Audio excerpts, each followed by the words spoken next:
À mon tour de remercier Irina Petrescu et son équipe, mais je le fais une première fois et je le fais tout de suite une seconde parce que c'est elle qui m'a inspiré, qui m'a donné ce premier de ce titre que vous avez ici. Le Havre n'est pas Stalingrad-sur-Mer. C'est avec ce titre qu'elle m'a fait l'invitation, qu'elle m'a soumis son invitation, et ce titre a le mérite immédiatement de replacer mon propos dans toute la session qu'on vient de traverser. Je n'ai pas pu m'empêcher de proposer un sous-titre, l'édifice théorique monumental d'Auguste Perret, pour expliquer le pas de côté que je vais devoir faire pour rentrer dans cette deuxième session.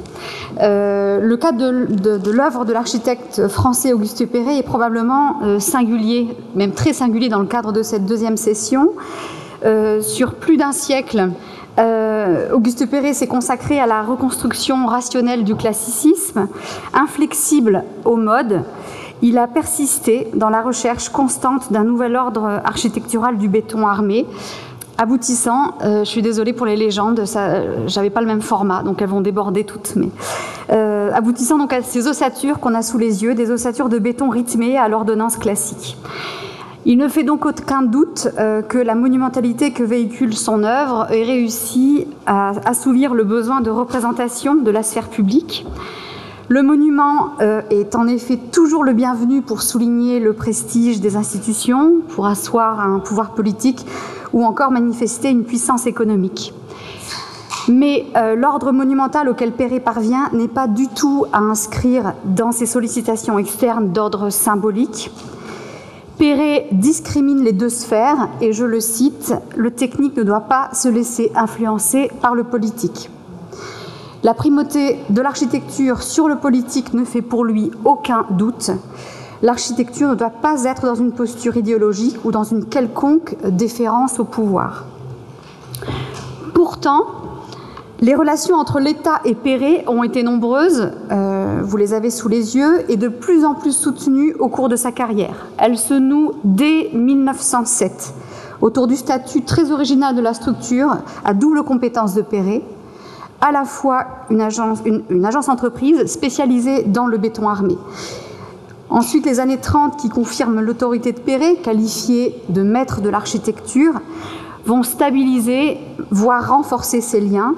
Et ensuite, après 1940, la sphère publique va intensifier ses commandes auprès de l'agence Perret, conduisant même à ce que les ensembles de la reconstruction dominent leur production. Donc il faut saisir dans ces accointances des opportunités pour chacun des deux camps. Si l'œuvre de Perret a certes servi à exprimer la force des institutions, il faut voir que dans un effet miroir, les pouvoirs publics ont aussi servi le projet théorique monumental de Perret, qui était d'atteindre l'idéal d'une architecture absolue. Son architecture intemporelle devait transcender les facteurs politiques changeants, et les édifices de Perret ne s'inscrivent pas dans la formulation d'une esthétique politisée, mais plutôt dans le cadre très rigoureux et très strict de la discipline architecturale. Et c'est pour cette raison d'ailleurs que dans l'histoire de l'architecture, il y a, je cite, un cas Perret, sa posture de recherche obstinée et complexe dans l'autonomie de la discipline, sur plus de 60 ans, dans la quête du monument parfait, a été interprétée comme une attitude passéiste. Dans les années 70 et 80, la critique architecturale a d'ailleurs divisé la carrière de Perret en deux volets, le faisant passer du jeune architecte ayant révolutionné l'architecture par l'usage du béton armé au début du siècle, en un architecte vieillissant après la Seconde Guerre mondiale qui ne produit plus que des œuvres périmées et démodées. Ainsi, pour exemple, Michel Ragon, qui, je cite, « De l'immeuble de la rue Franklin à la reconstruction du Havre, on peut suivre le chemin de Perret qui va de la trouvaille à l'académisme. » Et puis le politique, assisté de la presse d'ailleurs, prend la relève et s'en mêle, jusqu'à produire l'amalgame le plus railleur sur le Havre. Dans les années 90, le Havre est la dernière grande ville en France aux mains des communistes depuis 30 ans. Et les opposants de droite qui briguent le pouvoir associent alors l'architecture de la reconstruction à l'architecture soviétique. C'est eux qui la surnomment Stalingrad-sur-Mer. Et dès lors, la ville, incarnation du Parti communiste, pâtit d'une image négative associée à une sorte d'archaïsme. Et l'ironie du sort voudra que lorsque ce même pouvoir de droite prend la tête de la ville, il mènera le combat pour que la reconstruction du Havre soit reconnue patrimoine de l'humanité, ce que l'UNESCO confirmera donc en juillet 2005 grâce au travail scientifique de Joseph Abraham, que je vais beaucoup citer aujourd'hui et qui aurait dû être à ma place s'il avait été disponible. Brusquement, une nouvelle comparaison alors à l'exact opposé géopolitiquement est faite et le Havre est désormais comparé à une sorte de Manhattan à la française, devenant le symbole de la modernité. Alors j'ai pris quelques libertés par rapport à la chronologie de notre session en voulant ici analyser sur la totalité de la carrière de Perret la force productive de la pensée théorique et voir comment elle a croisé sur plus de 60 ans la commande publique. Et donc on va découvrir un Perret obstiné, fidèle à sa doctrine rationaliste. Je disais obstiné et Le Corbusier l'avait bien compris dès 1932 lorsqu'il reconnaissait en son maître deux qualités morales, je cite Le Corbusier, ténacité et cran dans toute sa vie d'isolement. Perret avait une très très haute conception du rang d'architecte, on va le voir plus tard, autant si ce n'est plus de celui de constructeur. Il est très jeune, dès l'enfance, impliqué dans l'entreprise de bâtiment de son père et il aimait clamer avec vraiment beaucoup de fierté « Je suis né le cul dans le mortier ». Auguste et son frère Gustave sont happés par l'entreprise paternelle. Ils sortent donc sans diplôme de l'école des Beaux-Arts et ils forment, avec le troisième frère, au décès de leur père en 1905, l'entreprise Perret Frères, à laquelle ils associent une agence d'architecture. Les Perret se spécialisent immédiatement dans l'usage systématique d'un matériau encore très neuf, au début de leur carrière, le béton, tantôt en tant qu'entrepreneur, tantôt en tant qu'architecte. Et c'est à travers les commandes industrielles des années 10, qui n'ont pas de contraintes urbaines ou esthétiques, que l'agence entreprise s'autorise à expérimenter la technicité du béton avec les seuls objectifs d'économie. L'entreprise fonctionne alors comme un bureau d'études et ils deviennent des techniciens aptes à se mesurer aux ingénieurs français les plus importants tels que Eugène Freycinet ou Bernard Lafaille. D'ailleurs, dès 1911, ils revendiquent ce savoir-faire, appelant leur structure, comme vous le voyez, architectes, constructeurs, béton armé. Ils deviennent dès lors les pionniers du béton, puis très vite les spécialistes, déposant des brevets pour des sheds et des voûtes minces surbaissées. Et donc c'est à cette période que l'État, les services de l'État et surtout les ministères techniques commencent à solliciter l'entreprise Perret précisément pour ses compétences techniques spécifiques, notamment à travers des études pour des hangars pour dirigeables, ce que vous avez sous les yeux, mais aussi des hangars pour avions. Parallèlement, ce savoir-faire technique va irriguer une pensée architecturale en élaboration, alors chez les Perret, autour de la définition d'une esthétique du béton armé. En 1903, l'immeuble de la rue Franklin, avec cet immeuble, ils exploitent les possibilités constructives de ce matériau, utilisé pour la totalité de la structure, même si le caractère pauvre et industriel encore du béton n'est pas encore assumé.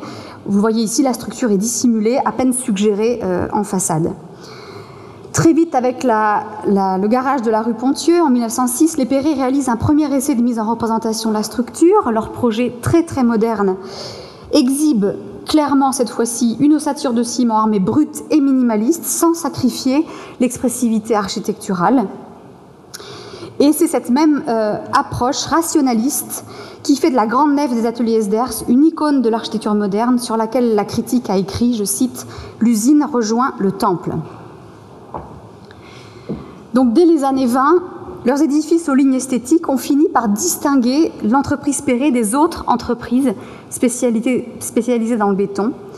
Et leurs ossatures rythmées et proportionnées affichent un caractère qui élève ces constructions, bien qu'elles soient utilitaires, au rang d'architecture. Et évidemment, en 1922, la Sainte-Chapelle du béton armé, du Raincy, autre icône, démontre cette capacité à investir de sacralité un hangar de béton.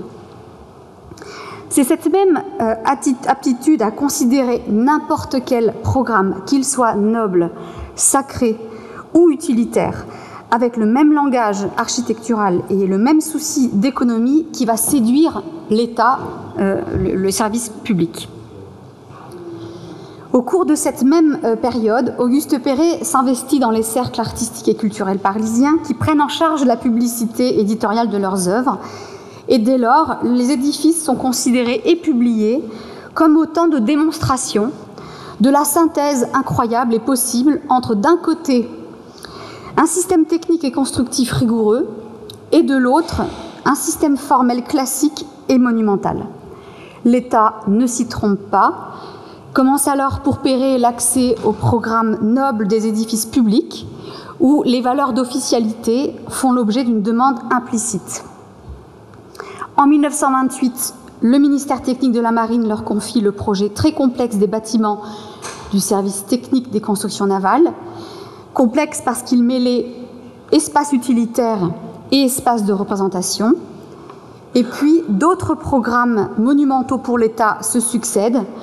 Le projet non réalisé des ateliers des torpilleurs à Toulon, en 1932, le garde-meuble du mobilier national en 1934, le musée des travaux publics en 1936. Là, on a affaire au chef-d'œuvre qui caractérise le mieux le nouvel ordre du béton armé de Perret. Et tous ces édifices majeurs sont l'occasion pour lui d'élaborer un nouvel ordre architectural qui a vraiment renouvelé l'esthétique de l'architecture publique officielle française dans l'entre-deux-guerres. Et puis, on arrive aux années 30, pour moi, qui sont le moment où se met en place pour Perret deux outils stratégiques conceptuels. Dans les années 30, la travée de béton apparente devient vraiment la marque de fabrique de l'architecture d'Auguste Perret, qui amène d'ailleurs certains historiens à affirmer, je cite, « incontestablement, il y a un style Perret ». Le fait que ces édifices soient reconnaissables tient à l'obstination avec laquelle Perret a inscrit le béton dans le renouvellement rationnel du classicisme. La liberté, pour lui, aurait pu être totale dans la mise en forme de ce mélange liquide de sable, de gravier et de ciment. Perret lui donne de la consistance à travers le prisme de deux théories rationalistes du XIXe, le rationalisme classique de Guadet et le rationalisme constructif de Viollet-le-Duc. Donc Perret est bien l'héritier d'un savoir compositionnel propre à l'école des Beaux-Arts, mais il le réinvestit avec des préoccupations constructives. Et c'est par ce biais qu'il aboutit à une ligne esthétique, dorénavant appelée par Joseph Abraham le classicisme structurel, qui considère l'architecture en termes de vérité constructive. À partir des années 30, son œuvre donc se base sur un élément type, reproductible, la travée, cette ossature rythmée de points porteurs en béton armé. La travée devient le fondement de son architecture. Elle fait appel à la colonne et au linteau et insiste sur la verticale de la descente des charges et l'horizontale entre deux points d'appui. Dans l'entre-deux-guerres, Perret est confronté à des projets où il doit passer de l'échelle de l'objet à l'échelle de la ville. Et là, il décline alors le thème de la travée sous la forme de son corollaire, à savoir la trame et la grille. Voilà. La proposition de Perret pour le concours du Palais des Soviets à Moscou en 1931 est symptomatique de cette nouvelle échelle. Là où ses concurrents, Le Corbusier, Gropius, Johann, Melnikov, prennent possession du site par des compositions architecturales ou même par des édifices grandiloquents, Perret emploie la trame qui impose son ordre, autant au plein qu'au vide. Et c'est là pour moi la grande différence. Il crée une enfilade de places urbaines centrales et ordonnées, et les éventuelles irrégularités du site sont rejetées vers l'extérieur. C'est donc ici la trame qui assure le rapport entre l'architecture et sa dimension urbaine. C'est la trame qui assure une unité organisatrice. On le voit encore avec le projet de reconstruction du palais de Chaillot en 1933. Ici, il généralise une grille géométrique à l'ensemble d'un site, mais son projet n'impose pas un monument, encore une fois. Il organise par la trame un ensemble bâti dans la ville, et c'est plutôt la composition urbaine qui est monumentale. Et les vides, autant que les pleins, sont subordonnés à cette loi ordonnatrice d'une trame orthogonale carrée de 7,5 mètres. Comme s'il a posé sur le site une grille unitaire abstraite, comme une nappe tramée au préalable. Ces deux concours sont restés à l'état de projet, et c'est donc avec une commande d'État, le mobilier national, que Perret concrétise pour la première fois cette méthode d'organisation de l'espace par la trame. Comme vous le voyez dans cette image, Perret cherche la bonne combinaison, la combinaison étant un terme qu'il emploie beaucoup dans sa correspondance avec Marie Dormoy. Il conçoit d'abord des édifices à gauche, comme vous le voyez, des édifices autonomes qui répondent aux échelles variables du programme, très hétérogènes. On a affaire à un programme qui mêle à la fois un musée, des ateliers, etc. Perret finit à droite par trouver une cohérence grâce à une trame régulière de 5,84 mètres qui réunit toutes les fonctions en un seul et unique édifice qui structure encore une fois autant le vide central que les pleins. Cet édifice tramé a donc l'avantage de s'adapter aux irrégularités du terrain, comme vous le voyez, par simple suppression de travées, sans que l'ensemble et l'ordonnance de l'ensemble ne soient altérées. Et le résultat est donc une architecture organisée en 3 corps de bâtiments autour d'une cour d'honneur qui prend dès lors une consistance urbaine dans le fait qu'elle soit reliée à la rue. Le tout semble parfaitement symétrique, bien qu'il ne soit pas, dans la pure tradition classique, en réponse à la dignité qu'appelait une telle commande d'État. À partir de ce projet, l'abri souverain est le principe qui identifie ce fameux style Perret. Il repose sur un dualisme structure-remplissage.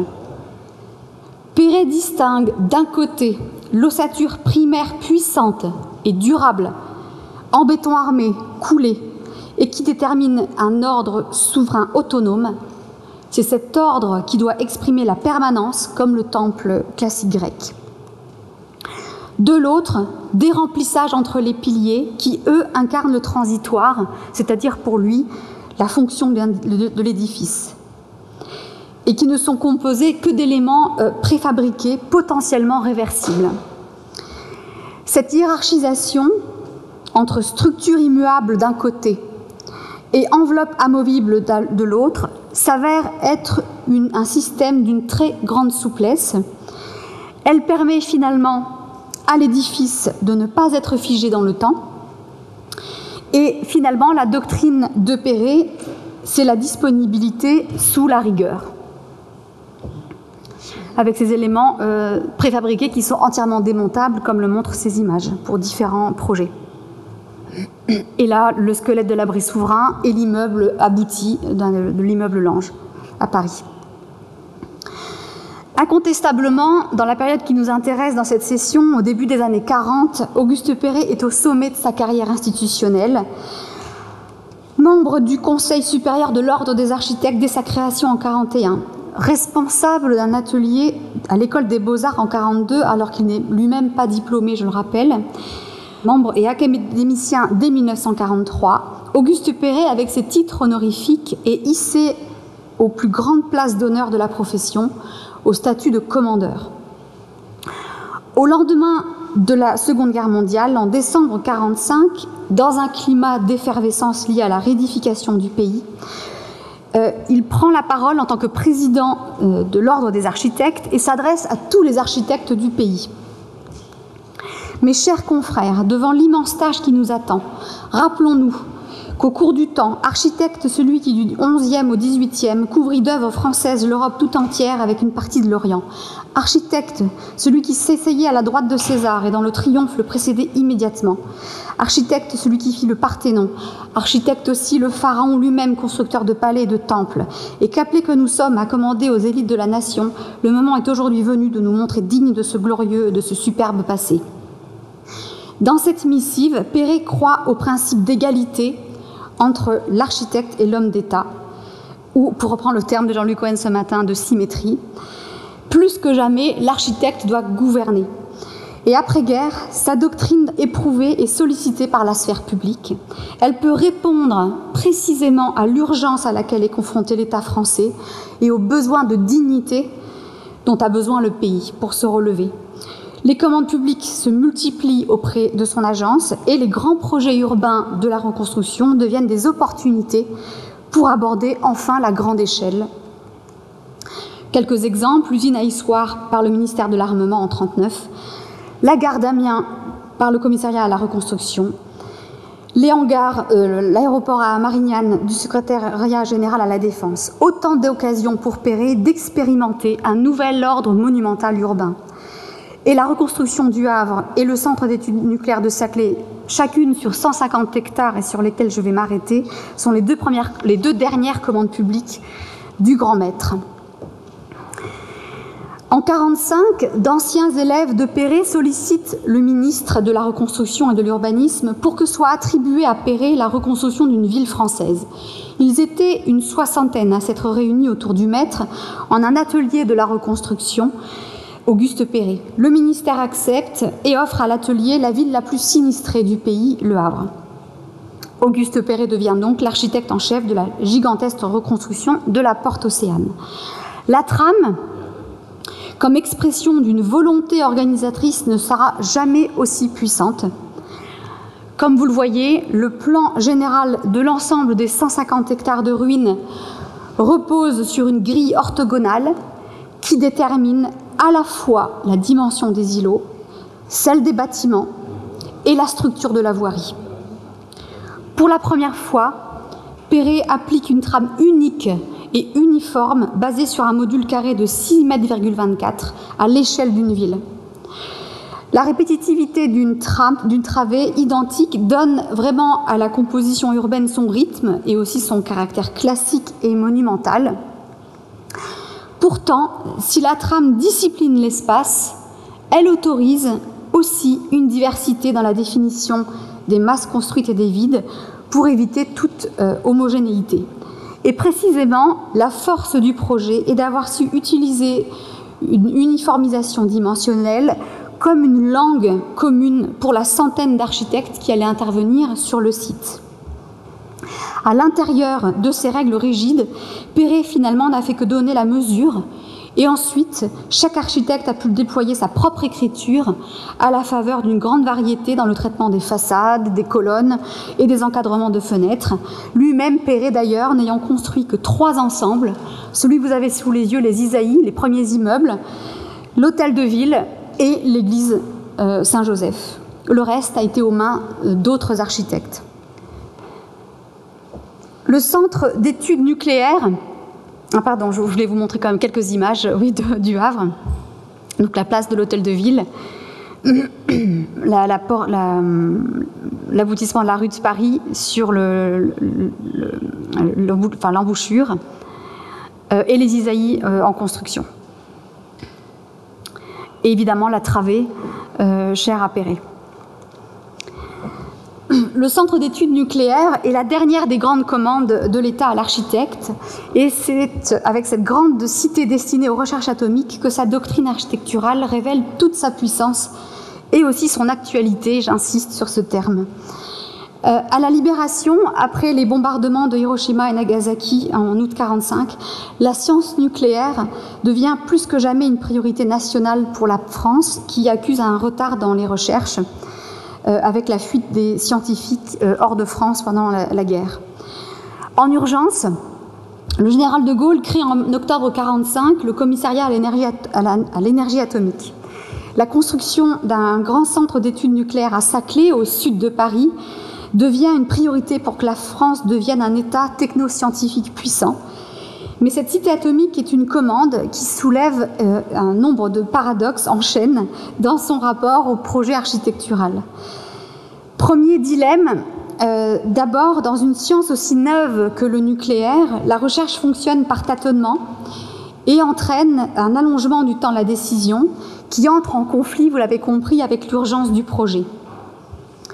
La deuxième épreuve, je vais peut-être rester sur cette image, est la géantification de la recherche nucléaire, pour reprendre l'expression de l'historien des sciences Dominique Pestre. En 1945, les instruments changent d'échelle. L'image du savant isolé travaillant sur sa paillasse avec son tube à essai est remplacée par celle de groupes de scientifiques devant utiliser dorénavant des équipements d'une taille industrielle, comme des accélères à particules énormes.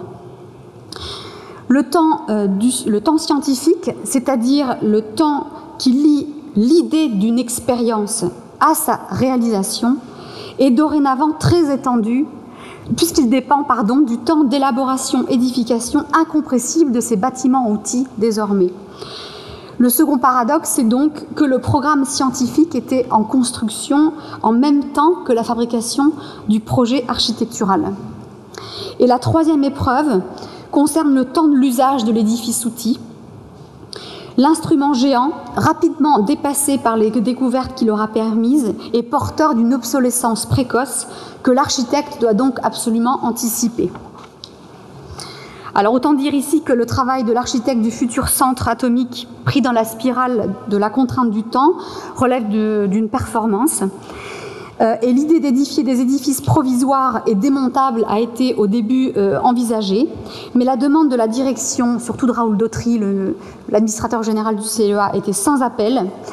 Nous ne devions pas, pour gagner quelques mois, je cite, excusez-moi, nous ne devions pas, pour gagner quelques mois, faire du semi-provisoire ou de l'à peu près, mais faire une faculté atomique parfaite et durable.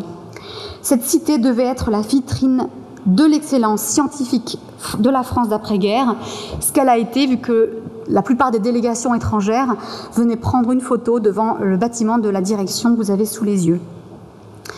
Une agence d'architecture autour de 3 architectes avait été constituée, mais le projet déçoit la direction. En guise de conseiller scientifique pour triompher de ce programme difficile, on fait donc appel à la figure tutélaire d'Auguste Perret, alors âgé de 74 ans, car, je cite un des membres scientifiques, « Personne ne pouvait rien contre Perret ». Je ferme la citation. Fort de ses principes doctrinaux, Perret critique le projet de ses confrères, impose la simplicité du projet face à la complexité du programme. Il précise, je cite Perret, « Il s'agit de faire tenir les services les plus compliqués dans la forme la plus simple ». Je ferme les guillemets, et Perret reprend dans une réunion suivante et indique, je cite encore Perret, que le premier problème doit consister à concevoir un abri permanent à ligne monumentale, à l'intérieur duquel les utilisateurs pourront faire ce qu'ils désirent. Je ferme la parenthèse. C'est là, pour reprendre les termes d'un de mes collègues, un beau cadeau qu'il fait donc au CEA. Il interprète donc ici la commande dans une vision prospective en proposant un principe de disponibilité qui serait offert par ces abris permanents. Cette proposition d'Auguste Perret inverse donc de manière surprenante la chronologie habituelle qui enchaîne normalement d'abord la définition du programme, puis dans un second temps l'élaboration d'une offre architecturale. Cette permutation tend à renverser la place de l'ordonnateur et celle de l'exécutant. Ici, c'est bien Perret qui gouverne. Il est finalement nommé architecte en chef de l'agence d'architecture du commissariat. Et à partir du moment où Perret se saisit du projet, tout s'accélère. En quelques semaines, le plan urbain et les plans d'une vingtaine d'édifices sont élaborés par l'agence, alors que les scientifiques avaient mis presque 2 ans à définir un programme qui est encore incertain. Perret donc transcende la commande. À un programme innovant, incertain et chaotique, Perret est capable d'offrir la certitude, la tradition et l'ordre. Dans le cas singulier du CEA, le recours à Perret s'inscrit donc dans une course contre le temps. Et ces 2 outils, la trame et l'abri souverain, n'ont jamais été autant à propos. La trame d'abord, comme réduction d'incertitude, est à ce titre pertinente par rapport au programme incertain du CEA. La trame réduit la complexité de la conception à des éléments que Perret maîtrise dimensionnellement et constructivement depuis 50 ans. C'est donc une stratégie qui lui permet, au moment de la conception, de considérer le programme comme un élément complètement abstrait. Ensuite, la trame ordonnatrice est aussi une stratégie urbaine d'extension, car elle permet de réserver dans le plan général la possibilité d'édifier d'autres laboratoires ultérieurement. C'est ce qui s'est produit d'ailleurs grâce au plan de Perret. Vous avez sous les yeux les édifices en rouge et en rose qui ont été élaborés du vivant de Perret, et ensuite grâce à son plan tramé, tous les édifices construits depuis, il y en a beaucoup, jusqu'à 2007 ou 2009, quasiment au début où j'ai commencé ce travail. Ensuite, l'abri souverain permet quant à lui que le contenant prenne le pas sur le contenu. Face à la versatilité du programme, c'est précisément l'architecture de la poutre et du poteau de Perret qui va solutionner les paradoxes multiples de Saclay. Dans son rapport au temps et à la durée, la doctrine éprouvée de Perret lui permet donc à Saclay tout d'abord d'inverser de manière surprenante les temporalités constitutives de l'acte de bâtir, se plaçant lui-même à la place du commandeur au moment de la conception, mais aussi ensuite de proposer une réduction du temps de conception qui était la bienvenue ici face à l'urgence de la recherche nucléaire, et pour finir d'allonger le temps de vie des édifices jusqu'à prétendre à leur pérennité. Donc c'est bien l'ossature autonome et résistante de Perret qui permet à l'œuvre de défier l'adversité de sa disparition. Cette quête de pérennité de ces ossatures qu'a cultivé Perret est à rattacher à l'un de ses plus célèbres aphorismes. Je cite Perret, « L'architecture, c'est ce qui fait de belles ruines ». Sa conception d'une beauté architecturale est liée pour lui à la primauté de la structure, à sa vérité constructive et donc à sa valeur dans la durée. Évidemment, l'effigie de l'architecture intemporelle à laquelle il aspire reste pour Perret le Parthénon, ce miracle grec du monument parfait, du bel édifice en ruine, engendré par la mise à nu de son système structurel. Mais tout comme l'est d'ailleurs l'édifice en construction, l'édifice en chantier, pas encore rempli par les conditions passagères, pas encore rempli par l'usage. Perret n'était d'ailleurs jamais aussi heureux que sur ses chantiers, il le dit dans sa correspondance. Debout devant ces ossatures nues, il avait alors accès par anticipation à leur éternité bien vivante sous ses yeux. Et pour preuve, il écrit à son amie amante Marie d'Ormois ces quelques mots d'une grande puissance et d'une très grande lucidité. Je cite Perret dans une de ses lettres en 1948. « Mon voyage au Havre est sans histoire. Le chantier est superbe. Fini, ce ne sera jamais mieux. » Pour Perret, de l'architecture, ce qui est à retenir est moins le style figuratif ou la dimension rhétorico-politique que la nudité de la structure. C'est bien le simple abri, nu, disponible, pérenne pour l'éternité, qui est souverain. Je vous remercie.